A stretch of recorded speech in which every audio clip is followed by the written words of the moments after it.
அனைவருக்கும் என் அன்பான வணக்கம். 4 பேருக்கு நல்ல வார்த்தைகள சொல்லு அப்படின்னு சொல்லி கத்துக் குடுத்துருப்பாங்க. எது பேசினாலுமே நல்ல வார்த்தைகள்ல பேசணும். திட்டுறத கூட நல்ல வார்த்தைகளை சொல்லி திட்டணும். அ நம்ப சில பேர் பார்த்தீங்கன்னா, கொஞ்சுறது கூட கெட்ட வார்த்தை சொல்லி கொஞ்சுவாங்க. அ ஒருத்தவங்கள வாழ்த்துறத கூட கெட்ட வார்த்தை சொல்லி வாழ்த்துறவங்கலாம் இருக்கிறாங்க. காசில ஒரு பிச்சைக்காரன் இருந்தான். ஒரு வேள தான் சாப்பிட முடியுது அவனால. அங்க ஏதாவது அன்னதானம், என்னதானம் போடுறத வச்சுக்கிட்டு ஏதாவது சாப்பிட்டுக்கிட்டு காலத்த ஓட்டிக்கிட்டு இருக்கான். எப்படி நம்ம வந்து நெறைய காசு நம்ம வயித்துக்கு போதுமான அளவு சாப்பிடுற அளவுக்கு நம்ம எப்படி சம்பாதிக்கிறது அப்படின்னு தெரியலையேன்னு அவன் முழிச்சுக்கிட்டு இருந்தான். அந்த காசிக்கு அந்த கரையோரம் வந்து ஒரு அஹ், முனிவர் ஒருத்தர் வந்தார். அவர்கிட்ட போயிட்டு நான் ரொம்ப கஷ்டப்படுறேன். நான் வந்து பொழுதன்னைக்கு பிச்சை எடுக்கிறேன். ஆனா ரொம்ப கம்மியான காசு தான் கிடைக்குது. ஒருவேளை சாப்பாட்டுக்கே எனக்கு பத்த மாட்டேங்குது. நான் நிறைய எனக்கு காசு உழுவுறதுக்கு நான் என்ன செய்யணும் அப்படின்னு சொல்லி அவங்கள்ட்ட கேக்குறான். அப்ப முனிவர் சொல்றாரு, காட்டி போய் பிச்சை போடு பிச்சை போடுன்னுலாம் கேட்காத. அம்மா பிச்சை கொடுங்க அப்படின்லாம் கேட்காத. நீ போயிட்டு நல்லா இருங்க நல்லா இருங்கன்னு சொல்லி வாழ்த்திட்டு நீ பாட்டு போயிடுச்சுன்னு சொல்றாரு.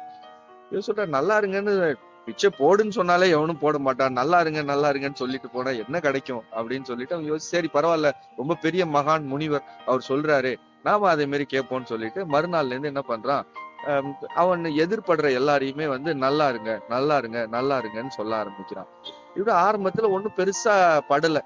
அப்புறம் நல்லா இருங்கன்னு சொல்றப்ப ஒருத்தர் 2 பேரு கொஞ்ச நாள் நின்னு நல்லா இருங்கன்னு சொல்றப்போ ஒருத்தர் மனம் குளிரும் இல்லையா? உடனே டக்குன்னு வந்து கொஞ்சம் காசு போடுறாங்க. கொஞ்சம் ஒருத்தர் சில்லறையா போட்டவங்க பணமா போட ஆரம்பிக்கிறாங்க, நோட்டா போட ஆரம்பிக்கிறாங்க. இப்படி கொஞ்சம் கொஞ்சமா அவனோட அவன் அங்கேருந்து வாழ்த்த வாங்கிட்டு போனவங்களுக்கு நல்லது நடந்ததா அவங்க 4 பேர்கிட்ட சொல்லி இந்த இடத்துல ஒருத்தர் இருப்பாரு, அவர்கிட்ட போய் அவருக்கு எதிர்க்க போனீங்கனாலே உங்களை வாழ்த்துவாரு, அவர் வாழ்த்துனாருன்னா நல்லது நடக்கும் அப்படின்னு சொல்லி அனுப்புறாங்க. அப்படியே வராங்க, வந்து இவனுக்கு எதுக்க வராங்க, அப்படியே வாழ்த்துறாங்க. அப்புறம் ஒரு இடத்துல உட்கார்ந்துடுறான். உட்கார்ந்துட்டு வாழ்த்த ஆரம்பிக்கிறான். அப்ப அவருடைய புகழ் எங்க பார்த்தாலும் பரவுது. இவர் வாழ்த்துனாருன்னா நல்லது நடக்குது அப்படின்னு சொல்லிட்டு அவன் நல்லா இருங்கன்னு சொல்லி சொல்லி அவன் மனசார எல்லாரையும் வாழ்த்த ஆரம்பிச்சுட்டான் நல்லா இருங்கன்னு சொல்லிட்டு. பணமும் அவனுக்கு நிறைய கிடைக்க ஆரம்பிச்சு அவனுக்கு அதோட சூட்சுமம் புரிஞ்சு போச்சு. எல்லாரையும் நல்லா இருங்கன்னு வாழ்த்த ஆரம்பிச்சான். அப்படியே அவனுக்கு வசதிகள் பெருகிட்டு அப்புறம் அவனே ஒரு பெரிய மகான் ஆயிட்டான். அந்த இடத்துல நல்ல வார்த்தைகள் 4 வார்த்தைகளை எல்லாருக்கும் சொல்லி வாழ்த்த ஆரம்பிச்சுட்டான்.